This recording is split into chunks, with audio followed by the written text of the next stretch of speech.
We talked about it. It was basically he did not want his mother to be, although she might have known, but he wasn't going to come out and say this to the world. And he had a lot of lady fans, and he told me that he just didn't want to upset the world. It started with Patti LaBelle, Luther Vandross's closest friend, finally saying what he never did himself. In one interview, she confirmed the whispers that had followed him his whole career, that he was gay.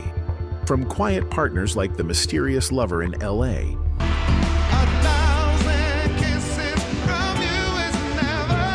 to industry insiders like R&B singer Peabo Bryson, who was known to be around Luther and sparked controversies.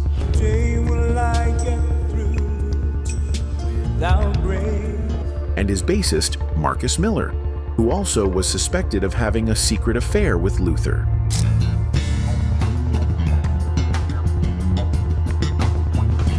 The list of who Luther loved, or was thought to love, has become part of his legend. Word on the street was always buzzing about Luther Vandross. Fans think he was the kind of artist who poured all his love into his songs, but kept his real life sealed off. Industry people say he lived like that on purpose. Private, almost guarded. He never publicly said if he was gay or straight, but whispers followed him from the beginning of his career right up until his passing in 2005. Behind the curtain, it was considered an open secret. Bruce Vilanch once said, Luther confided in him, "No one knows I'm in the life." Insiders say he rarely dated openly, though there are stories of a quiet, long relationship with a man during his Los Angeles years in the late 80s and early 90s. Fans think the silence only made his music hit harder. You could hear heartbreak and devotion in every line, but you never knew who it was for. Then came 2017, when Patti LaBelle, his close friend, confirmed what many had suspected. We talked about it. It was basically he did not want his mother to be, although she might have known, but he wasn't going to come out and say this to the world. She told the world Luther was gay and that he chose to keep it private out of respect for his mother and because he didn't want to lose his largely female fan base. Some applauded her honesty, while others questioned if Luther would have wanted it said out loud. Either way, it reignited the conversation about, and he had a lot of lady fans, and he told me that he just didn't want to upset the world, how heavy that closet door was for artists of his era. And that brings us to another layer of the story, the personal connections. Over the years, different names have floated around, people Luther was rumored to be close with. Some fans think they were just friendships, others whisper there was more.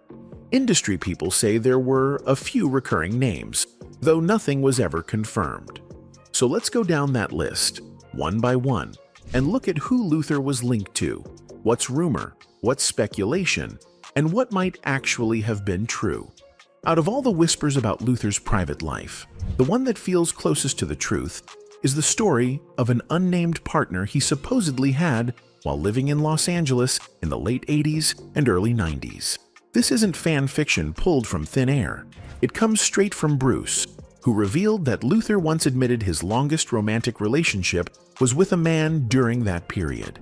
But here's the thing, the man's identity was never revealed, and that silence has fueled decades of speculation. Fans have tried to play detective, combing through old photos, concert footage, and industry connections, trying to figure out who that mysterious partner might have been. Some thought it was someone within the music world.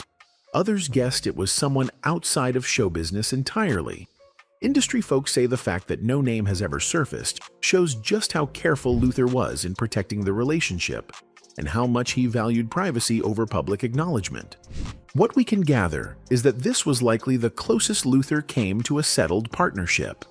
While his love songs painted pictures of eternal devotion, in real life, this unnamed man in Los Angeles may have been the one who actually shared his life for a stretch of time. The rest, though, pure speculation. So the verdict here is different from the other rumors. A relationship almost certainly happened, but the mystery of who has become its own legend. And in a way, that anonymous figure tells you everything about Luther Vandross's world. Even his deepest love had to stay in the shadows, protected from an audience that was never allowed to know the full story. Next, Bruce Vilanch. I live in Old Town. Yeah, I was a hippie in Old Town. I kept the hair. It's a lighter color now, but yeah, I worked for the Chicago Tribune. I worked for a paper called Chicago Today. Some of you may remember. One name that always comes up when people dig into Luther Vandross's private life is comedy writer Bruce Vilanch. Now, here's the deal. These two were definitely close. Vilanch wasn't just some casual acquaintance. He was part of Luther's inner circle. And when someone's that close, the streets will always start talking. Vilanch has openly shared that Luther confided in him about being in the life, like I said earlier, basically admitting his sexuality in a way he never did to the public. That's not small talk. That's a deep level of trust, and fans took it and ran with it. People started wondering if maybe the friendship was more than just late-night conversations and industry gossip. But let's slow down here. Industry folks who were around at the time say there's no real evidence of romance between the two. Vilanch himself has never claimed it was anything other than a friendship. The speculation comes from the kind of intimacy they shared, because Luther was that private with everyone else. So when you find out there was one guy he really opened up to, it's natural for people to connect the dots, even if those dots don't make a full picture. So, is it real? Probably not. The consensus is that Luther and Bruce were just genuinely close friends. But you know how this business works. Whenever someone's that guarded about their personal life, every bond gets magnified. Every friendship gets spun into a possible romance.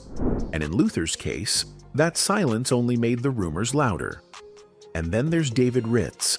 He's really an intelligent man, and his intelligence is idiosyncratic. He's got his own way of thinking and processing ideas. Another name that sometimes floats around in Luther rumor territory is David Ritz, the music journalist who co-wrote his official biography. Now, anybody who knows Ritz's work knows he's been behind some of the most iconic life stories in music. To pull that off, you've got to get really close. You're not just asking about studio sessions and hit records. You're sitting down, pulling out secrets, digging into things the public never hears. Because of that intimacy, some readers started raising their eyebrows. If Ritz was the guy Luther trusted with his life story, maybe there was more to the bond than just writer and subject. People who follow celebrity culture love to read between the lines, and the long hours of private talks between the two became fuel for speculation. But let's be real here. There's no evidence of anything beyond professional closeness. Industry people say Ritz simply had the access that came with the job. Fans think it sounded like intimacy, but that's literally what a good biographer is supposed to capture. Ritz himself has never suggested otherwise, and everything points to a respectful, professional relationship. So, what's the verdict? This one sits firmly in the fan fiction pile. The rumor has less to do with any actual romance and more with the nature of biography. When you see someone open up, it's easy to imagine a deeper connection. With Luther, because he was so famously private, any glimpse of vulnerability sparked whispers. And David Ritz, being the man who got him to open up on paper, naturally became part of that rumor mill. Another name that always floats to the surface is Marcus Miller.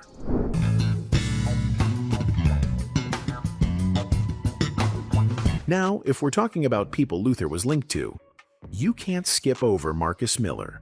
The legendary bassist wasn't just a collaborator, he was Luther's right-hand man in the studio for years.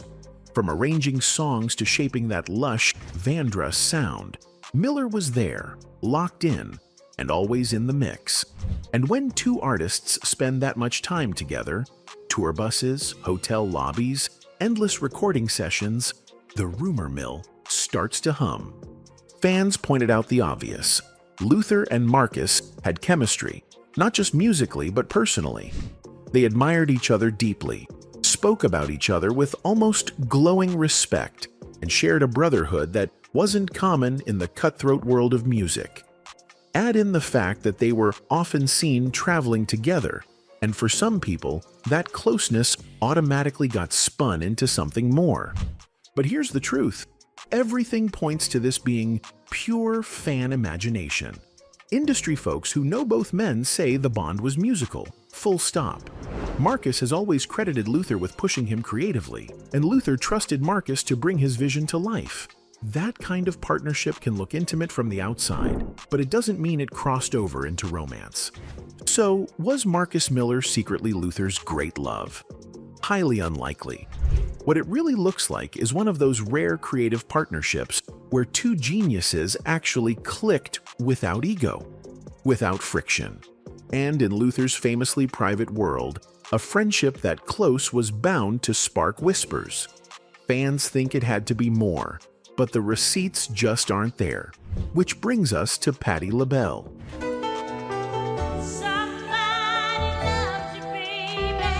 Patti LaBelle's name will always be tied to Luther, though not for the reasons the rumor mill sometimes suggests. Everyone knows Patti wasn't just a friend. She was like family. She loved Luther, defended him, and eventually became the one who publicly said what he never did himself, that he was gay. That honesty sparked debates, but it also showed how deep their bond really ran. Because of that closeness, some fans twisted the story. They saw how playful Luther and Patti could be together, how much warmth flowed between them, and started to imagine a what-if. A lot of that comes from the way Patti carried him, almost like a mentor, sometimes like a partner in crime. Their chemistry on stage and in interviews had an ease that made people wonder if it ever blurred into something more. But let's keep it straight. Patti herself has never hinted at romance, and Luther was gay.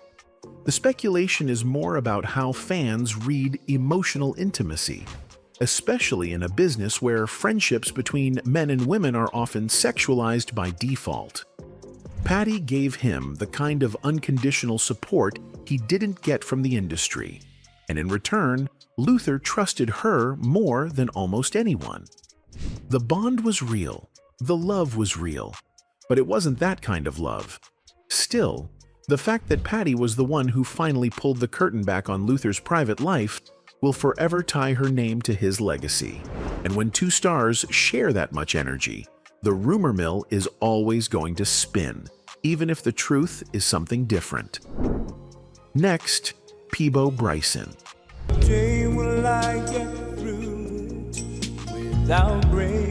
Peabo Bryson's name pops up in the rumor mill too, and honestly, you can see why.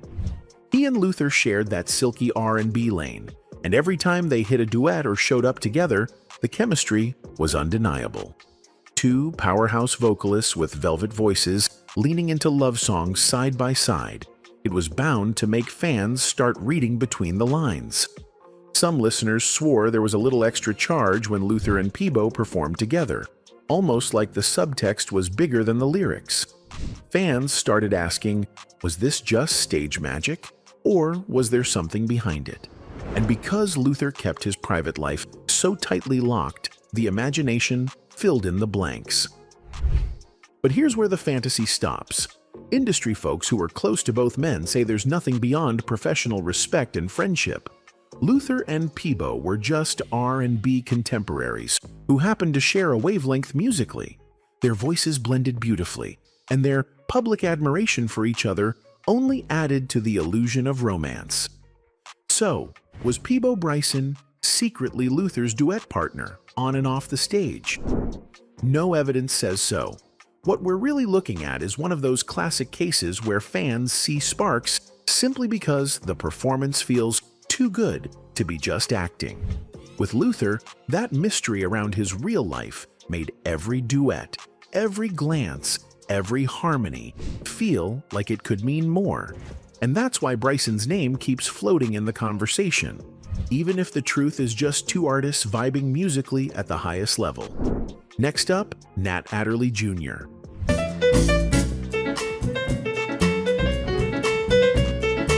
Another name that fans like to toss into the mix is Nat Adderley Jr. the man who stood right beside Luther as his music director for decades. If Luther was the voice, Nat was the architect behind the scenes. He arranged the songs, guided the band, and was there for every tour, every big stage, every long night of rehearsals. When two men work that closely for that long, the Whisper Network is going to do its thing. People in fan circles point out how inseparable they seemed during those peak years. Nat knew how to translate Luther's ideas into music, and Luther trusted him with the smallest details of his sound. That kind of creative partnership can easily look like something more when you're watching from the outside. Some even imagine that the loyalty and comfort they showed each other off stage hinted at an intimate bond. Every time. But if we're calling it straight, there's nothing concrete here. Industry folks who were around at the time say the bond was strictly professional, rooted in mutual respect and years of collaboration. Luther valued Nat because he understood his vision in a way few others did. The speculation is just that.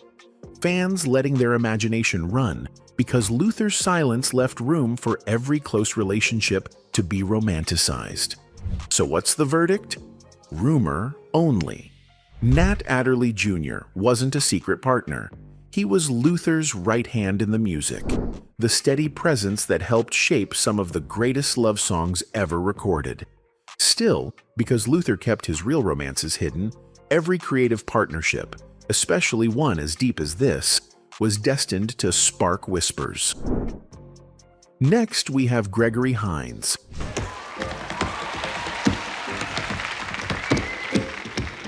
Gregory Hines is another name that sometimes sneaks into the Luther rumor files.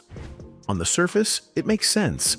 Two black icons of the same era, running in overlapping circles, sharing stages, and being spotted together at events. Fans saw them backstage, laughing, trading stories, and imagined there had to be more than just industry camaraderie. The connection was magnetic in its own way. Hines was smooth, charismatic, and Luther carried that quiet, soulful charm. Put them side by side, and people couldn't help but fill in the blanks. Some fans even went as far as to say the mutual respect they showed publicly carried a private undertone, a spark they kept behind closed doors. But again, when you cut through the speculation, the receipts just aren't there. Industry people who worked with both men chalk it up to friendship and mutual admiration. Gregory was known for being generous with everyone he connected with, and Luther valued kindred spirits who respected his art. Nothing points to romance, just two legends caught in the same spotlight. Still, in the world of celebrity storytelling, it doesn't take much. A smile here, a whisper there, and suddenly you've got whispers of a secret love affair.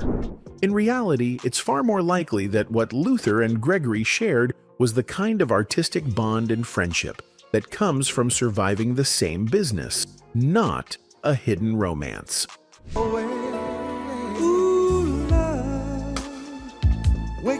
So while it's a fun story for fans to float, the truth is simpler. Gregory Hines wasn't Luther's secret partner, but he was another powerful presence in that small circle of people Luther trusted enough to share space with. And sometimes, that's all it takes to set the rumor mill spinning. And lastly, Keith Washington. When you're not here, I long to... Keith Washington's name slips into the rumor pool too, especially when folks talk about Luther and his relationships with other R&B men of the 90s. Washington, who had his own moment with hits like Kissing You, was often mentioned in the same breath as Luther because of their smooth, romantic style. At one point, fan forums and a couple of gossip outlets hinted that the mentorship Luther offered him may have crossed into something more. The story went like this. Luther was the established star. Keith was the up-and-comer, and the guidance Luther gave behind the scenes allegedly had layers that were never shown to the public. Fans claimed the chemistry was visible, that maybe Luther saw something in Keith that went beyond music. But here's the truth. This one sits firmly in the pure rumor column. There's no evidence, no receipts, nothing from either man suggesting it was real. Industry insiders dismiss it outright, saying the idea likely started because Luther was famously private, and Keith Washington, being an R&B crooner in a similar lane, made an easy target for gossip. Add the fact that tabloids were always hungry for a Luther scoop, and you've got the perfect recipe for speculation. So, did Luther Vandross and Keith Washington have a secret romance? Highly unlikely. What's far more believable is that fans projected a storyline onto a professional connection. Still, because Luther never gave the public anything concrete about his love life, every rumor, no matter how thin, stuck around. And Keith Washington's name just happened to be one of those caught in the swirl.